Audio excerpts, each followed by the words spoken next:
Nobita तुम आ गए? क्या बात है नोबिता, मुझे बताओ जरा। तुम इतनी जोर से मत बोलो, मॉम को पता चल जाएगा कि मैं घर पर हूँ और फिर शिजुका मुझसे सचमुच बहुत नाराज हो जाएगी। नोबिता तुम घर आ गए हो ना, अपना होमवर्क किए बिना घर से बाहर मत जाना।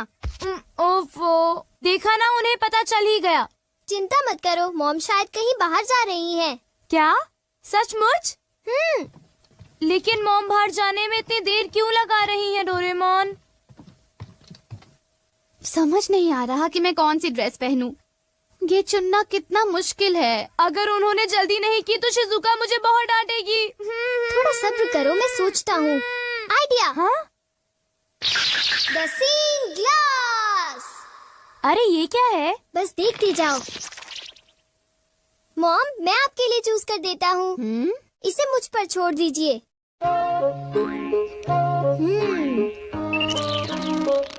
मेरे ख्याल से आपको इस ड्रेस से पानी से खतरा हो सकता है, तो आपके लिए अच्छा रहेगा कि आप ये वाली ड्रेस पहन लीजिए मॉम। क्यों, ठीक है ना? पानी से खतरा, इससे तुम्हारा क्या मतलब है? पानी से खतरा यानी आपको पानी से मुसीबत होगी, जैसे कि नदी या समुद्र में डूबना। क्या बात कर रहे हो? मैं समुद्र या नदी में तो जा नहीं रही हूँ, तो मैं पानी से खतरे वाली ड्रेस ही पहनूंगी। अच्छा, अब मैं जा रही हूँ, घर का ध्यान रखना, ठीक है? मेरे मना करने के बाद उन्हें वो ड्रेस नहीं पहननी चाहिए थी नोबिता। ये क्या है डोरेमोन? मैग्नीफाइंग ग्लास है क्या?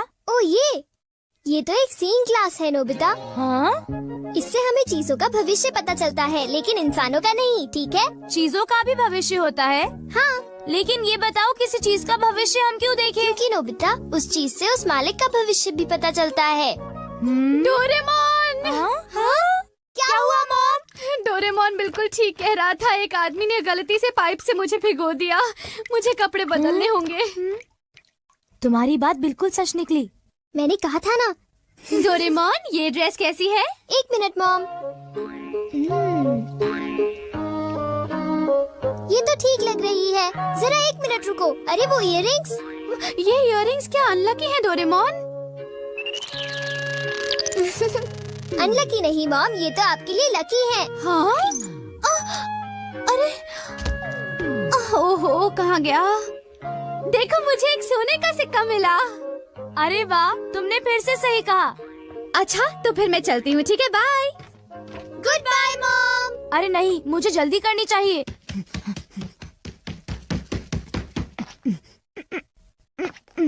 अच्छा डोरेमोन, क्या तुम अपने ग्लास से ये बता सकते हो कि मेरा फॉर्च्यून कैसा है? देखता हूँ। अरे ये क्या है? हाँ? जरा बताना, तुमने क्या देखा? मैं कुछ पक्का नहीं कह सकता। यहाँ तो पास फॉर्च्यून लिखा है नोबिता। पास फॉर्च्यून? लेकिन ये क्या है? मुझे तो कुछ समझ नहीं आ रहा। शायद ये स्पोर्ट्स से रिलेटेड होगा, क्योंकि उसमें बॉल या स्टिक पास करते हैं, है ना? हाँ, अब मैं समझा। तो ये है पास फॉर्च्यून। शायद एक डॉगी मुझे नोटों का एक बंडल दे दे। हाँ, हो सकता है। हो सकता नहीं, होगा। बाय, मैं चलता हूँ। अपना ख्याल रखना। 1 मिनट रुको। क्या हुआ? मैंने अभी देखा कि तुम्हें जियान से खतरा है। जियान से खतरा? क्या मतलब? देखो नोबिता, मैं पक्का नहीं कह सकता।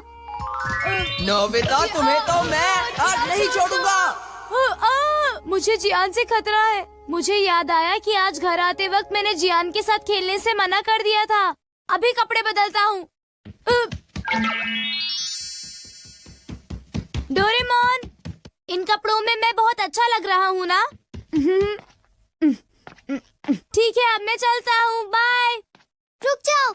हाँ? अरे अब क्या हुआ? तुम्हारे चश्मे में सुनियों से खतरा दिख रहा है। क्या मुझे सुनियों से खतरा है? क्या मुझे अब उससे भी डरना पड़ेगा? इस बार मैं पक्का कह सकता हूँ। शायद तुम्हारे साथ ऐसा होगा कि सुनियो। क्या कह रहे हो डोरेमोन? सुनियो मुझे क्यों मारेगा? कहीं तुम अपने मन से कहानी तो नहीं बना रहे? बिल्कुल नहीं, मैं तुम्हें वो बता रहा हूँ जो लेंस मुझे दिखा रहा है। वैसे भी मुझे सुनियों से डरने की जरूरत नहीं है, क्यों समझे? ये जरूर शिजुका का फोन होगा। हेलो, मैं नोबिता बोल रहा हूँ। हाय नोबिता, देखो बात ये है कि मैं और डेकिसुगी पार्क में जा रहे हैं। घर पर मत आना। आई एम सॉरी, मैं तुमसे वहीं पर मिलूंगा, ठीक है? Okay. See you, bye bye. तो तुम जा रहे हो? हाँ बिल्कुल, मैंने वादा किया था डोरेमोन। आइडिया, अगर मैं बैम्बू कॉप्टर से जाऊंगा तो मुझे सुनियों से खतरा नहीं होगा।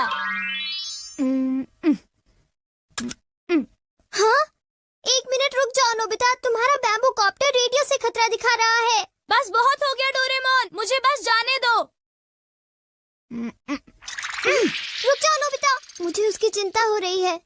मुझे लगता है मुझे उसके साथ जाना होगा। नोबिता, तुम्हें अपना ख्याल रखना है क्योंकि तुम्हें रेडियो से खतरा है। तुम घबराओ मत, मैं उससे बचने के लिए अपनी पूरी कोशिश कर रहा हूँ। कुछ समझ नहीं आ रहा कि भला मुझे रेडियो से क्या खतरा होगा। हाँ? देखा डोरेमोन, मुझे कुछ नहीं हुआ। तुम बेकार ही चिंता कर रहे थे। आओ आओ, मैं यहाँ पर हूँ। Okay, bye bye. तुमने देखा ना डोरेमोन, मुझे कुछ भी नहीं हुआ। इतनी चिंता मत करो। तुम तो बिल्कुल भी नहीं समझते हो। ये लो। अरे रुको तो सही, मेरे ऊपर बर्तन क्यों फेंक रही हो? मेरी बात तो सुनो। यहाँ तो लड़ाई हो रही है। ये लो। अरे रुको, ये तुम्हें क्या हो गया है? मुझे क्या हो गया है? अरे तुम्हें क्या हो गया है? ये लो। अरे कुछ तो ख्याल करो, मैं तुम्हारा पति हूँ। कैसे पति हो तुम? देखिए तो कितनी खूबसूरत शक्ल थी। मेरे साथ ऐसा क्यों हुआ? मैंने तुम्हें कहा था ना कि तुम्हें अपना ध्यान रखना होगा। हाँ, वो तो ठीक है। मेरा चश्मा। हाँ? हाँ? मुझे लगा कि मेरे पैर के नीचे कुछ आ गया है। अरे सुनियो, वो मेरा है। अरे ये क्या, मेरा चश्मा तो टूट गया। और अब मैं क्या करूँगा? कुछ दिखाई नहीं दे रहा। आगे से मेरे पैर के नीचे अपना चश्मा मत रखना, समझे तुम? मैंने उसे वहाँ पर नहीं रखा था, समझे सुनियो? ऐसा क्या? तो फिर वो चश्मे की गलती थी, मेरी नहीं थी, समझे? और वैसे भी मैंने कोई जानबूझकर तो उस पर पैर नहीं रखा था ना। मैंने कहा था ना तुम्हें सुनियो से खतरा है। लेकिन मैंने तुम्हारी बात नहीं मानी।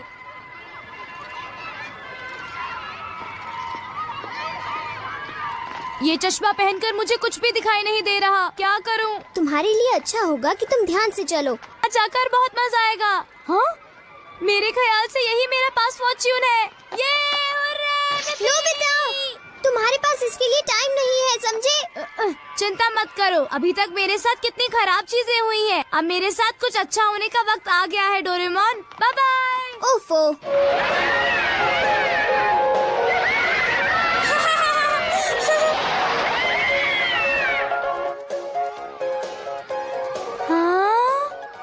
वाह, कितना सुंदर नजारा है। आज मेरे साथ बहुत सारी बुरी चीजें हुई, लेकिन अंत में मैं आज बहुत खुश हूँ।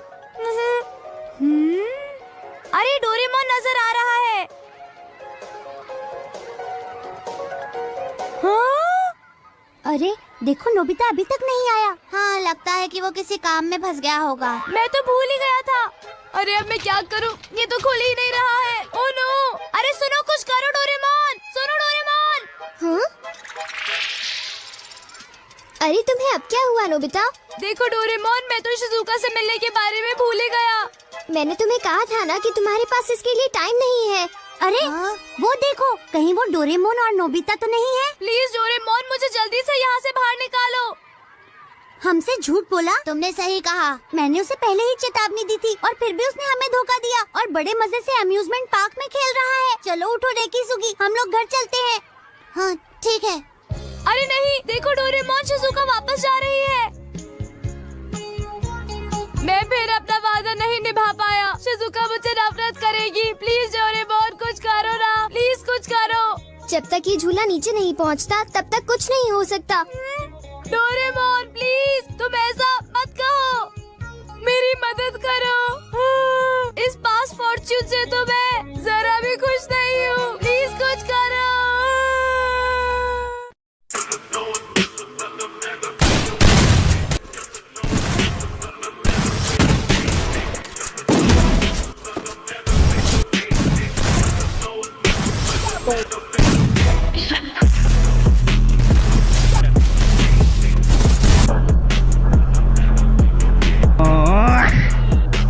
सो hey guys, welcome back in my new video. और मैं हूँ जेरोस। और आज की इस वीडियो को देखने के बाद तुम भी रॉक एफएफ और राइस्टार जैसा हेडशॉट मारने लग जाओगे। और अगर तुमने इस वीडियो को पूरा देख लिया तो तुम्हें कोई और वीडियो देखने की जरूरत नहीं पड़ेगी और ना ही तुम्हें कोई कस्टम में हरा पाएगा। और मैं तो कहता हूँ कि तुम आज के बाद अखंड प्रो प्लेयर बन जाओगे। तो बिना टाइम गवाए शुरू करते हैं आज की दासू वीडियो। जैसा कि तुम्हें पता है कि न्यू अपडेट आ गया है और इस अपडेट के बाद हमारे फ्री फायर की पूरी सेंसिटिविटी को चेंज कर दिया गया है। भले ही फ्री फायर तुम्हें नो noob बनाने के लिए कुछ भी कर ले, लेकिन तुम्हारा भाई तुम्हें हमेशा प्रो बना कर रखेगा। और तुम्हें प्रो बनाने के लिए मुझे वो सीक्रेट्स बताने होंगे जो तुम्हें कोई नहीं बताएगा। लेकिन हर कोई तुम्हें रियल स्ट्रेटेजी नहीं बताएगा, क्योंकि हर कोई तुम्हें रियल स्ट्रेटेजी इसलिए नहीं बताते क्योंकि उन्हें व्यूज भी तो छापने होते हैं। लेकिन मैं ऐसा नहीं करूंगा, क्योंकि अगर मेरी जानकारी सही होगी तो व्यूज ऑटोमेटिक ही आ जाएंगे। ये सब छोड़ो, व्यूज तो आते रहेंगे, लेकिन अब समय है नूब से प्रो प्लेयर बनने का और इस गेमिंग इंडस्ट्री में अपना नाम बनाने का। तो जैसा कि न्यू अपडेट के बाद सेटिंग ऑप्शन में कुछ बदलाव किए हैं, जिसमें सेटिंग के सभी फंक्शन को वर्टिकल से हॉरिजॉन्टल कर दिया गया है। इसमें राइट साइड में हमें 5 ऑप्शन शो हो रहे हैं, जिसमें पहला है कंट्रोल और दूसरा है इंफॉर्मेशन, तीसरा है सेंसिटिविटी और चौथा है ऑटो पिकअप और 5वां है वाइब्रेशन, जो कि काम नहीं आने वाला है। तो बात करते हैं कंट्रोल्स की, जहां तुम्हें फर्स्ट ऑप्शन देखने को मिल जाएगा एम प्रिसीजन का,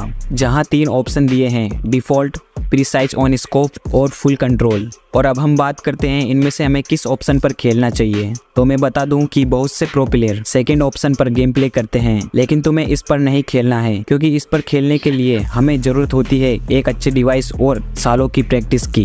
क्योंकि सेकंड और थर्ड ऑप्शन में हम मैनुअली हेडशॉट मार सकते हैं, जबकि फर्स्ट ऑप्शन में हमें ऑटो हेडशॉट देखने को मिल जाता है। जैसा कि इन दोनों ऑप्शन को यूज करने के लिए हमें सालों की प्रैक्टिस की जरूरत होती है, इसलिए तुम्हें इन दोनों ऑप्शन को स्किप कर देना है। लेकिन मैं डिफॉल्ट ऑप्शन का यूज करके ही तुम्हें एक पीसी प्लेयर जैसा हेडशॉट लगाना सिखा दूंगा, तो तुम्हें इसे डिफॉल्ट पर ही रखना है। अब हम बात करते हैं लेफ्ट फायर बटन, इसे हमेशा ऑलवेज पर ही रखना है और बाकी के ऑप्शन को अभी के लिए स्किप कर देना है। अब तुम्हें आ जाना है सेंसिटिविटी में, जहां मैं बताऊंगा ऐसी सेंसिटिविटी जिससे तुम्हारे हेडशॉट 80% तक लगना शुरू हो जाएंगे। सिंपली सेंसिटिविटी में तुम्हें जनरल को 175 कर देना है, जैसा कि मैं रखता हूँ, और रेड डॉट को 200 कर देना है और लास्ट के बाकी सभी को 200 कर लेना है, जिससे तुम्हारे हेडशॉट मक्खन की तरह लगना स्टार्ट हो जाएंगे। फिर इसके बाद तुम्हें आ जाना है इंफॉर्मेशन में, यहाँ तुम्हें क्रोसेर टाइप को क्लासिक कर देना है, डैमेज इंडिकेटर को भी क्लासिक कर देना है और हिट मार्कर को भी क्लासिक कर देना है और बाकी सबको स्किप कर देना है। और अब बात करते हैं डिस्प्ले सेक्शन की। तो यहाँ अगर तुम्हारा फोन 2GB या 3GB है तो तुम्हें ग्राफिक को स्मूथ पर रखना है और FPS को इनहेंस मोड पर रख देना है। और अगर तुम्हारा फोन 4GB या 6GB है तो तुम्हें स्टैंडर्ड मोड पर रखना है और FPS को हाई कर देना है।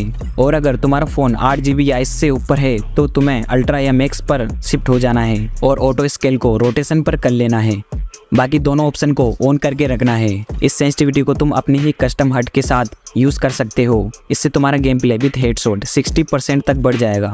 और अगर तुम्हें हेडशॉट को 80 से 90% तक ले जाना चाहते हो तो मैं तुम्हें तुम्हारे स्टाइल और मूवमेंट के हिसाब से बेस्ट कस्टम हब दूंगा, जिससे तुम राइस्टार और रॉक FF जैसा हेडशॉट आसानी से मार सकते हो। या फिर तुम मेरी ही कस्टम हट सेटिंग को यूज कर सकते हो। इसके ऊपर मैं अलग से वीडियो अपलोड कर दूंगा, तो सब्सक्राइब करके रखना ताकि वो वीडियो तुम मिस ना कर सको। और इस वीडियो पर हम लाइक एम रखते हैं 5K का, जो कि तुम कंप्लीट कर दोगे।